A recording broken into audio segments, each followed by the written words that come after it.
चलिए देखिए कि हाल ही में मध्य प्रदेश सरकार ने एक नोटिफिकेशन जारी किया है संयुक्त भर्ती परीक्षा के लिए, जिसके अंतर्गत पटवारी जैसी एक राजस्व विभाग की एक बहुत बड़ी भर्ती भी आई है। इसके अंतर्गत हमारे पास निम्नलिखित उन्होंने सिलेबस दिया है। आपको बता दें ये सिलेबस बहुत ही बड़ा सिलेबस है, जिनको पढ़ने में हमें लगातार कम से कम 3 से 4 महीना कॉन्सेंट्रेट होना पड़ेगा, तभी हम अपने सिलेबस को कंप्लीट पूरा कर सकते हैं। इस सिलेबस के बारे में हम आपको जानकारी देना चाहते हैं, क्योंकि कई चीज़ें ऐसी हैं जो कई लोग नहीं जानते हैं। जैसे एक नया टॉपिक डाला है सामान्य प्रबंधन, ठीक है, इसके बारे में भी कई लोग नहीं जानते, तो अपन चर्चा कर लें कि आप लोगों को पढ़ना कैसे है। सबसे पहले अपना जो बैच कल से लगेगा वो 5 घंटे का लगेगा, क्योंकि 2 या 3 घंटे की क्लास में इतना बड़ा सिलेबस कंप्लीट नहीं किया जा सकता है। इसलिए 3 बजे से दोपहर से रात 8 बजे तक, एक सुबह 7 बजे से दोपहर 12 बजे तक, ये 5 घंटे के सिलेबस के अनुरूप कंटिन्यू आपके चलेंगे। और हर चैप्टर का एक निर्धारित समय होगा कि कितने दिनों में उसे क्या करना है, सरों के द्वारा कंप्लीट करना है। सबसे पहले हम देखते हैं सामान्य विज्ञान। यहाँ सामान्य शब्द का मतलब होता है एक तरह से जनरल नॉलेज, ठीक है। अपन को किसी भी सब्जेक्ट के बारे में ज़्यादा डीपली नहीं पढ़ना। कई लोग क्या होते हैं, कंपटीशन के जो लड़के होते हैं वो नीचे से ऊपर तक सब कुछ पढ़ना चाहते हैं, लेकिन उसमें क्या लगा, सामान्य विज्ञान मतलब जनरल साइंस। हमें जो भी बेसिकली चीज़ें हैं साइंस की, उसके बारे में हमें पता करना है, चाहे वो फिजिक्स हो, चाहे केमिस्ट्री हो, तो चाहे बायो हो। उसका जो बेसिक पोर्शन है 8वीं 10वीं तक आता है जो पोर्शन, वो ही हमें पढ़ना है। अधिकतम 10वीं तक, 10वीं के ऊपर वाली साइंस को हमें नहीं पढ़ना है। जितनी भी 10वीं तक आपने साइंस पढ़ी है उतना ही आपको क्या करना है, बेसिकली इसका अध्ययन करना है। दूसरा है सामान्य हिंदी। सामान्य हिंदी में भी आपकी सामान्य हिंदी में व्याकरण आती है। व्याकरण में जैसे संधि, समास, अलंकार, रस, छंद, अशुद्ध वाक्य, पर्यायवाची, विलोम, है ना, समानार्थी, अनेक शब्दों में एक शब्द, संज्ञा, सर्वनाम, कारक, अव्यय, कई ऐसे चैप्टर हैं जिनको हमें पढ़ना है, क्योंकि सामान्य हिंदी एक बहुत महत्वपूर्ण चैप्टर है। आप जैसे कई लोग ये चाहते हैं कि इसे हम पूरा करें, क्योंकि यही वो एक सब्जेक्ट है जिससे हम ज़्यादा से ज़्यादा नंबर इस टॉपिक में ला करके एग्जाम क्वालिफाई कर सकते हैं। तो मान लीजिए अगर 20 नंबर की हिंदी आती है तो आपको टारगेट ये बनाना है कि हमारे 20 में 20 ही क्या है, पूरे नंबर आए, क्योंकि अन्य सब्जेक्ट जो कमजोर है उनको हम इसके द्वारा क्या कर सकें, कवर कर सकें। अगला है आपका समान अंग्रेजी। वैसे ही आपकी अंग्रेजी समान अंग्रेजी आएगी, वो चाहे टेंस हो, चाहे नरेशन हो, वॉइस हो, जो भी होंगे, बेसिकली इसका क्या होगा, आपके सामने ज्ञान होगा। ज्ञान अगर बेसिकली है आपको तो आपसे अंग्रेजी बन जाएगी। फिर है आपके पास समान गणित। समान गणित के प्रमुख चैप्टर हम आपको बता दे रहे हैं, जैसे नंबर सिस्टम। हाल ही में देखा गया व्यापम सबसे ज़्यादा यदि कुछ पूछता है तो वो क्या पूछता है, नंबर सिस्टम। कार्य समय दूरी हो गया, ब्याज हो गया, औसत हो गया, प्रतिशत हो गया, है ना, और अनुपात हो गया। ऐसे महत्वपूर्ण टॉपिक अंक गणित पर विशेष ध्यान दे रहे हैं, क्योंकि व्यापक अंक गणित ही ज़्यादातर पूछती है। तो अंक गणित इस चैप्टर में भी हम अच्छे नंबर ला सकते हैं। 20 में 20 भी कई लोगों के नंबर आते हैं, तो इससे भी हम अन्य कमजोर सब्जेक्ट को क्या कर सकते हैं, कवर कर सकते हैं। इसके बाद हम देखते हैं सामान्य ज्ञान या अभिरुचि। इसमें लगा है सामान्य ज्ञान या अभिरुचि, तो हम यही मानेंगे ये सामान्य ज्ञान है, क्योंकि यहाँ तार्किक योग्यता अलग से दी गई है।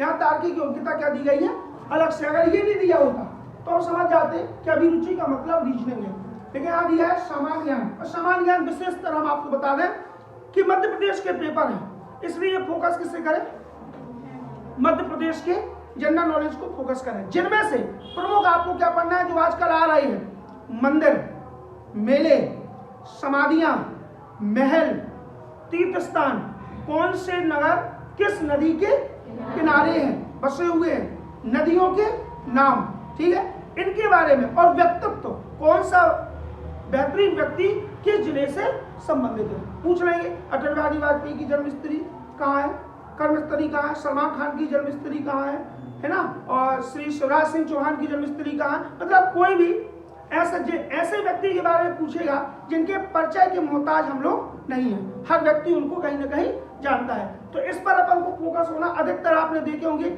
मेले और मंदिर अधिकतर पूछे जाते हैं, इसलिए इनको अपन को समान ज्ञान में विशेष रूप से क्या करना है, आपको पढ़ना है। इसके बाद है समान कंप्यूटर ज्ञान। समान कंप्यूटर ज्ञान जो आपने सीपीसीटी में पढ़ा है, सीपीसीटी के लोग तैयारी करते हैं तो उसमें एक रिटन टेस्ट होता है कंप्यूटर का, उसके लिए पढ़ाया जाता है। इसके लिए आप एक परीक्षा मंथन, एक बुक आती है कंप्यूटर की, उसको आप पढ़ लेना, उससे आपका बेसिक कंप्यूटर का हो जाएगा, कंप्लीट हो जाएगा कि कंप्यूटर के बारे में कौन कौन से पार्ट्स को आपको पढ़ना है, कौन कौन सी वाली जानकारी लेनी है, इससे भी आपको क्या हो जाएगा, फायदा हो जाएगा सीपीसीटी के दौरान जो आपने पढ़ा है।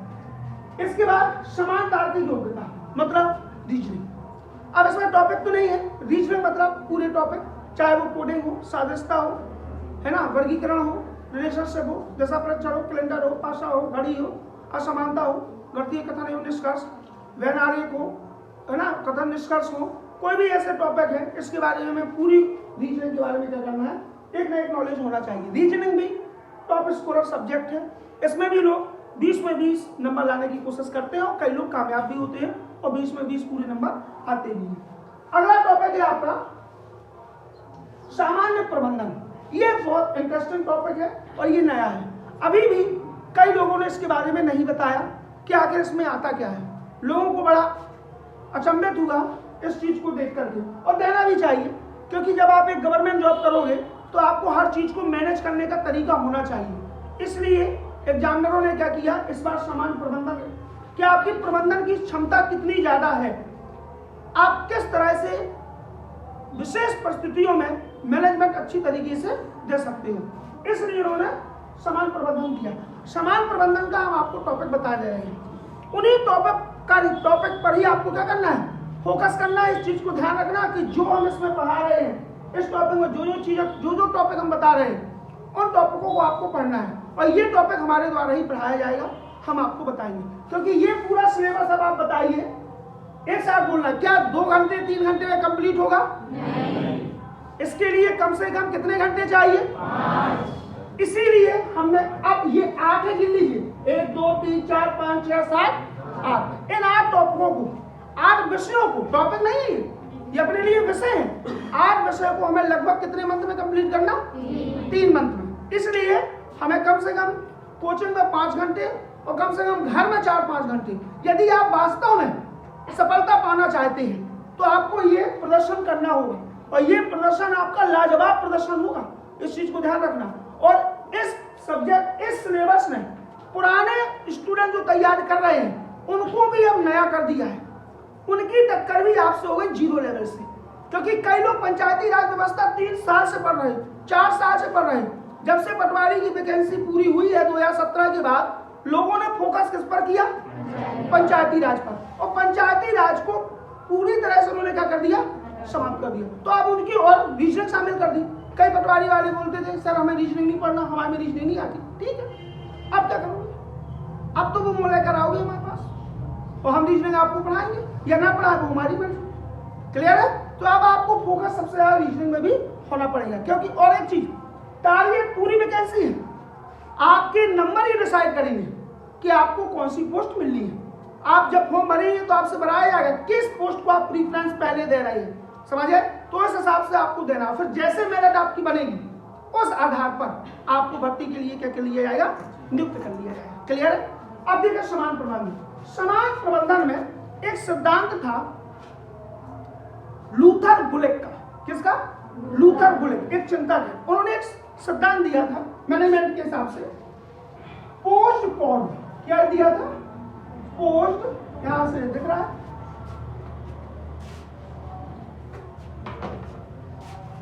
POSD, पोस्ट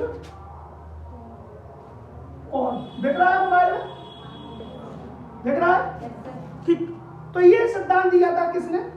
लूथर गुलिक ने। अब हम एक टॉपिक बोलेंगे, आपको ये सोचना है कि ये हमें किस टॉपिक में पढ़ने हैं? समान प्रबंधन में। ठीक है, सबसे पहले पी से होती है प्लानिंग। पी से क्या होती है? प्लानिंग। प्लानिंग का मतलब हम कह सकते हैं किसी योजना को क्या करना? तैयार करना। ठीक है। ओ से होता है ऑर्गेनाइजेशन, बहुत इंपॉर्टेंट है सामान्य प्रबंधन के लिए। क्या? ऑर्गेनाइजेशन। ऑर्गेनाइजेशन मतलब होता है संगठन। ऑर्गेनाइजेशन मतलब क्या होता है? संगठन। एस से है स्टाफिंग। एस से क्या है? स्टाफिंग। स्टाफिंग मतलब आप समझिए जैसे कोई भी एक क्षेत्र कई विभाग क्या कर देना, बना देना, जिससे मैनेजमेंट का कार्य क्या हो सके, अच्छा हो सके। अभी इसका मैनेजमेंट का एग्जाम्पल देंगे, पूरा समझा दें पर हमें ध्यान करवाना, मैनेजमेंट का एक एग्जाम्पल और बताएंगे। ये हो गया स्टाफिंग। डी से डायरेक्शन। डायरेक्शन मतलब निर्देशन। ये भी बहुत इंपॉर्टेंट है भाई। मैनेजमेंट कैसे होता है? निर्देशन के द्वारा। आप एक निर्देशक होंगे बहुत अच्छे, तब तो आप क्या करोगे? मैनेजमेंट करवा सकते हैं, क्योंकि निर्देश देने का मतलब है कार्य करवाना, और कार्य वही करवाएंगे जो क्या होगा, उचित होगा। तो पी से प्लानिंग, ओ से ऑर्गेनाइजेशन, एस से स्टाफिंग, डी से डायरेक्शन, सी ओ साथ में होगा कोऑर्डिनरी। इसका मतलब होता है समन्वय। क्या होता है? समन्वय। ये बहुत इंपॉर्टेंट है, इसे भी हमें समान प्रबंधन में पढ़ना है। कोऑर्डिनरी मतलब समन्वय स्थापित करना। इसके बाद आया आर। आर से होगा रिपोर्ट। आर से क्या होगा? रिपोर्ट। किसी चीज की क्या करना? रिपोर्ट तैयार करना। कोई भी प्रबंधक होगा हर एक चीज की रिपोर्ट क्या करता होगा?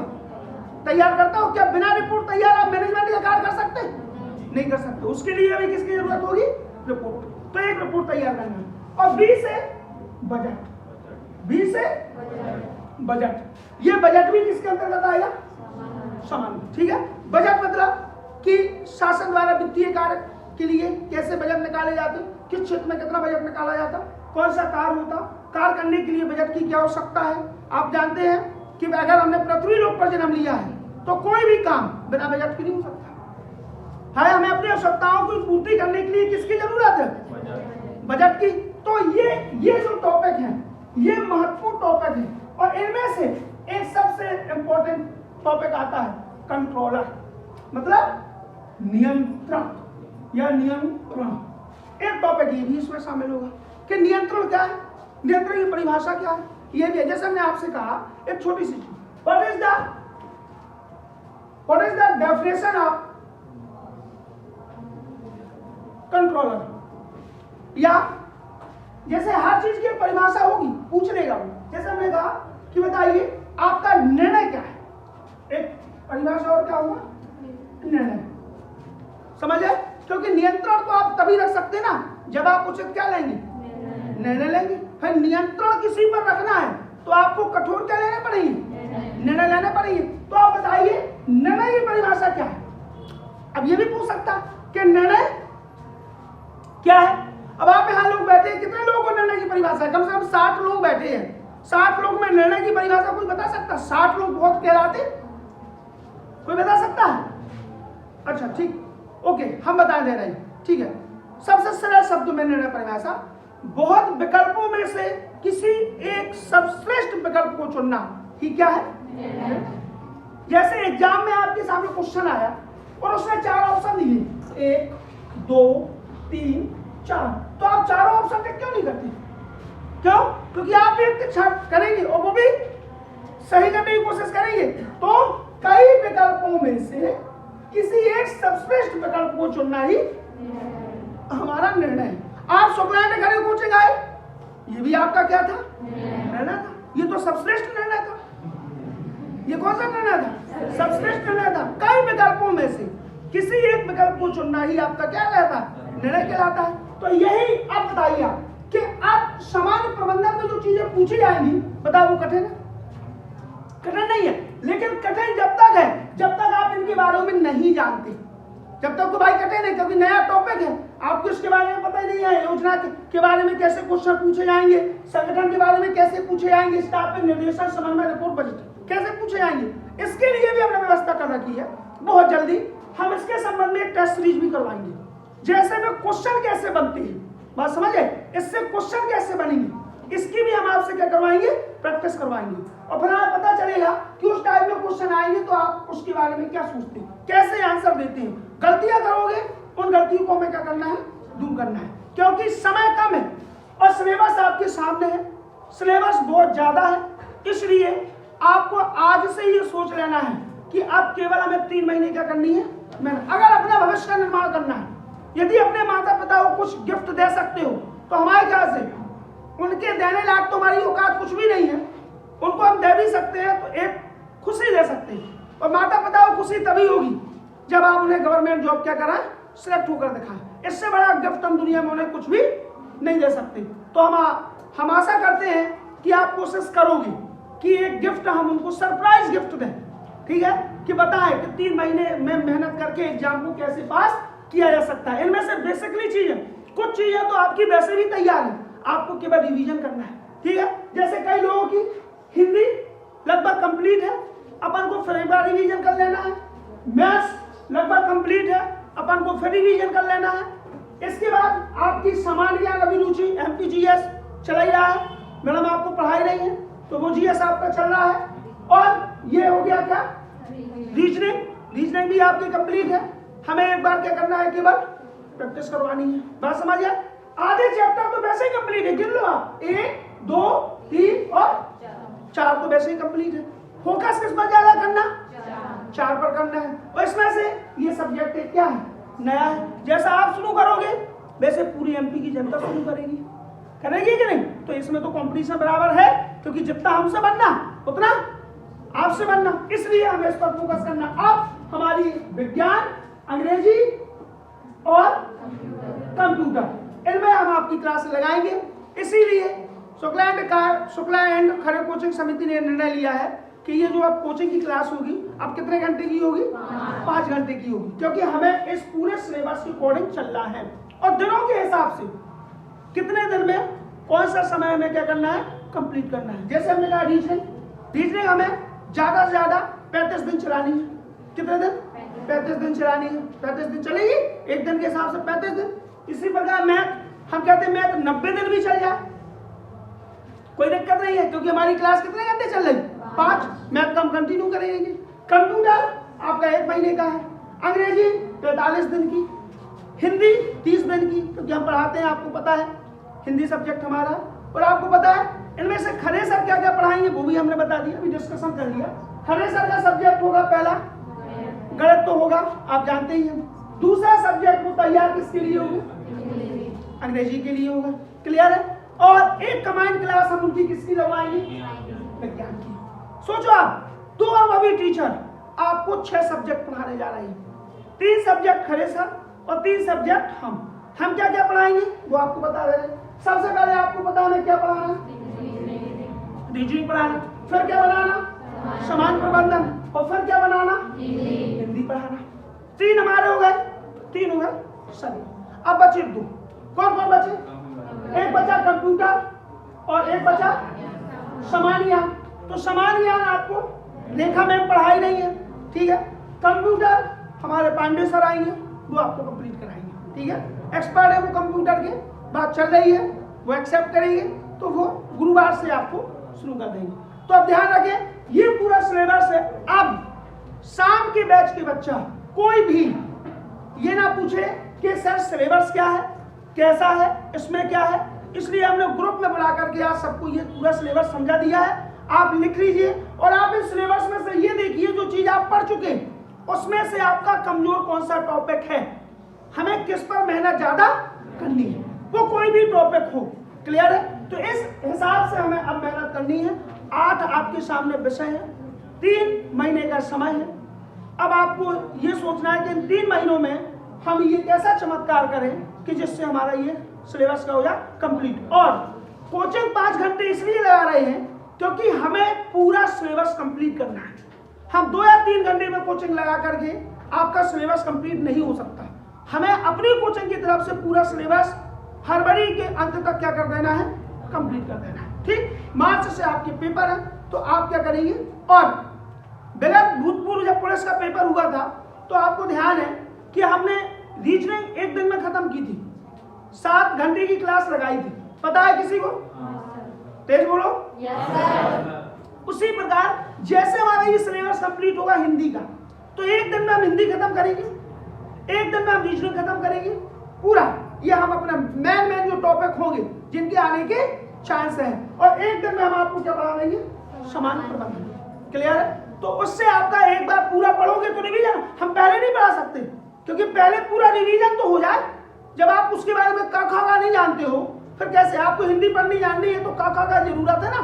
तो पहले हम इसको पहले डीपली पढ़ लें, फिर जब एक दिन हम रिवीजन कराएंगे तो आप खुद बीच बीच में बोलोगे कि सर ऐसा है, सर ऐसा है। इसका मतलब है कि आपको इसका नॉलेज जब तक हो चुका होगा। क्लियर है?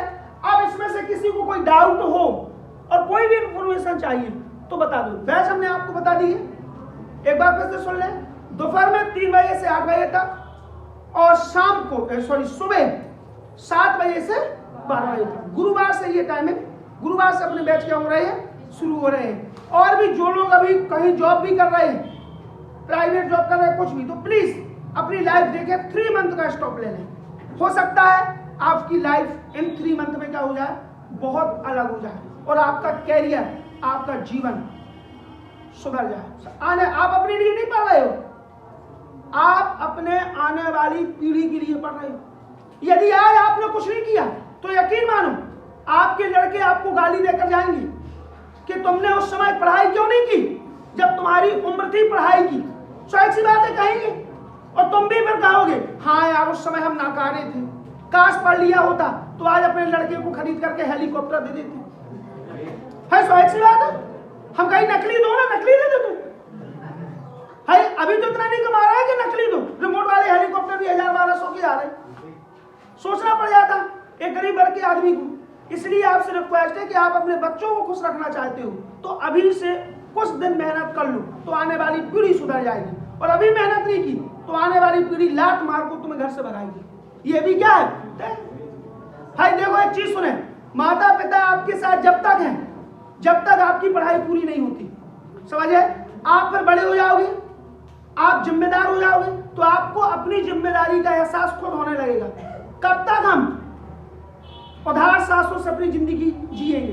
कभी तो हमें खुद अपनी सांसें लेनी पड़ेगी। इसलिए कोशिश करो, अब वो समय आ चुका है, मोबाइल, लैपटॉप, इंटरनेट की दुनिया, बाहरी दुनिया, इन सबको 3 मंथ के लिए अभी क्या कर दो, बंद कर दो। तो लाइफ आपकी क्या हो जाएगी, सुधर जाएगी। और इनको बंद नहीं किया तो ये तीनों चीजें मिलकर के आपकी लाइफ बंद कर देंगी। ये चीज ध्यान रखें। क्लियर? हमारे द्वारा शब्द बोले गए हैं, इसे बहुत गौर से सुनिएगा, क्योंकि इसे आप बस नहीं सुन रहे, इसे अभी सब लोग सुनेंगे। समझे? ये आप लोगों के लिए नहीं है, ये सब लोगों के लिए है।